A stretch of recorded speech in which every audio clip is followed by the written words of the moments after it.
ಗೊಂದಲಗಳನ್ನ ಸೃಷ್ಟಿ ಮಾಡಿದ್ರು. ಸೊ ಅದೆಲ್ಲದಕ್ಕೂ ಕೂಡ ಹೈಕಮಾಂಡ್ ಮತ್ತೊಂದು ರೀತಿಯಲ್ಲಿ ಗೊಂದಲ ಸೃಷ್ಟಿ ಮಾಡ್ತೋ ಅಥವಾ ಬೇಕು ಅಂತ ಈ ಪಟ್ಟಿ ರಿಲೀಸ್ ಮಾಡ್ತೋ ಗೊತ್ತಿಲ್ಲ. ಇವತ್ತು ಸಚಿವರ ಪಟ್ಟಿ ರಿಲೀಸ್ ಆದಂತಹ ಹೆಸರಿನಲ್ಲಿ ಸಭಾಪತಿಯವರ ಹೆಸರನ್ನೂ ಕೂಡ ಅನೌನ್ಸ್ ಮಾಡಿ ಕಳಿಸಿದೆ. ನೀವಿನ್ನೂ ಕೂಡ ಪೀಠದಲ್ಲಿ ಇದ್ದೀರಿ.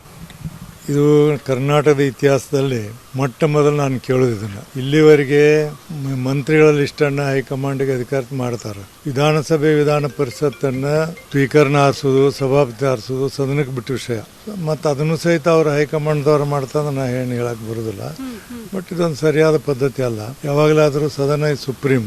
ಈಗ ನಾಳೆ ಸದನದಾಗ ನೀವು ಕ್ವಶನ್ ಕೇಳಬೇಡ ಅಂತ ಹೇಳ್ಬಿಟ್ರೆ ಹೈಕಮಾಂಡ್ ಕೇಳಬೇಡ ಅಂದ್ರೆ ಬಿಟ್ಟು ಅಂದ್ರೆ ಹಂಗೆ ಆಗಬಾರ್ದು. ಅದು ಯಾವಾಗಾದರೂ ಸದನ ಸುಪ್ರೀಂ. ಏನೇ ತೀರ್ಮಾನ ಆದರೂ ಸದನದಲ್ಲಿ ಆಗಬೇಕು ಹೊರತಾಗಿ ಯಾವುದೇ ರೀತಿಯ ಮಂತ್ರಿಗಳವ್ರು ಬೇರೆ, ಸಭಾಪತಿ, speaker, deputy speaker, deputy chairman ಇವರೆಲ್ಲ ಸದನದ ಪರಮಾಧಿಕಾರ. ಅದನ್ನು ಕಸಿಕೊಳ್ಳಕ್ಕೆ ಯಾರಿಗೂ ಅಧಿಕಾರ ಇಲ್ಲ. ಅಲ್ಟಿಮೇಟ್ ಸದನದ ಸದಸ್ಯರು ಆಯ್ಕೆ ಮಾಡಬೇಕಾಗಿದ್ದಂತಹದ್ದು ಹೈಕಮಾಂಡ್ ಆಯ್ಕೆ ಮಾಡಿದೆ. ನಾ ಹೇಳಿದಂತೆ ನೀವು ಇನ್ನೂ ಪೀಠದಲ್ಲಿ ಇರೋದ್ರಿಂದ ನಿಮಗೇನಾದರೂ ಕರೆ ಬಂದಿತ್ತಾ ಅಥವಾ ನೀವು ರಾಜೀನಾಮೆ ನೀಡಿ ಅನ್ನುವಂತಹದ್ದು ಏನಾದರೂ ಹೇಳಿದ್ರಾ, ಹೇಗೆ ಅಂತ? ಇನ್ನೂ ನನಗೆ ಯಾರೇನು ಹೇಳಿಲ್ಲ.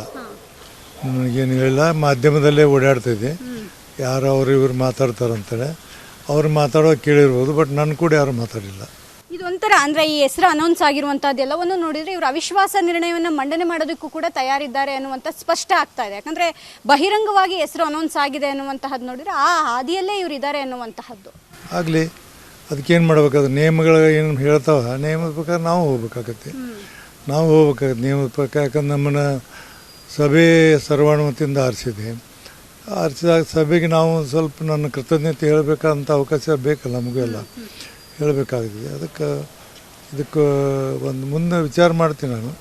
ಯಾವುದೇ ಇದನ್ನು ಮಾಡುವಾಗ ವಿಚಾರ ಮಾಡಿ ತೀರ್ಮಾನ ಮಾಡ್ತೀನಿ. ಸೌಜನ್ಯಕ್ಕಾದರೂ ನಿಮಗೆ ನಾವು ಅನೌನ್ಸ್ ಮಾಡ್ತೀವಿ ಹೆಸರು ಅನ್ನುವಂತಹದ್ದನ್ನು ಹೇಳಿದ್ದಾರಾ, ಅಥವಾ ಸೌಜನ್ಯಕ್ಕಾದರೂ ನೀವು ಹಿಂಗಿದೆ ನಮ್ಮ ಏನು ಸಂಖ್ಯೆ ಜಾಸ್ತಿ ಇದೆ, ನೀವು ರಾಜೀನಾಮೆ ನೀಡಿ ಅನ್ನುವಂತಹದ್ದನ್ನಾದರೂ ಹೇಳ್ಬಹುದಿತ್ತು, ಹೇಳಿಲ್ಲ ಅನ್ನುವಂಥದ್ದು ಇದೆ ಸರ್? ಹೇಳಿಲ್ಲ. ಯಾರೇನು ನನಗೆ ಹೇಳಿಲ್ಲ, ಕೇಳಿಲ್ಲ. ನಮ್ಗೆ ಯಾರೇನು ಹೇಳೋದು ಕೇಳೋದು ಮಾಡಿಲ್ಲ. ಇವರಿಗೆ ಪೀಠಾಧ್ಯಕ್ಷರಾಗಿ, ಸಭಾಪತಿಯವರಾಗಿ ಈ ಕ್ಷಣಕ್ಕೆ ಈ ಒಂದು ನಡೆ ಅನ್ನುವಂತಹದ್ದು ಸಹಜವಾಗಿ ನೋವುಂಟು ಮಾಡ್ತಾ ಇದೆ ಅನ್ನುವಂತಹದ್ದು. ಸೊ ತಾವೀಗ ಇನ್ನೂ ಕೂಡ ಪೀಠದಲ್ಲಿರೋದ್ರಿಂದ ಬಸವರಾಜ ಹೊರಟ್ಟಿ ಅವರ ನಿರ್ಧಾರ ಏನಾಗಿರುತ್ತೆ? ಸದನ ಏನು ನಿರ್ಧಾರ ಮಾಡ್ತಾ ಅದೇ ನಿರ್ಧಾರ ನನ್ನ ನಿರ್ಧಾರ.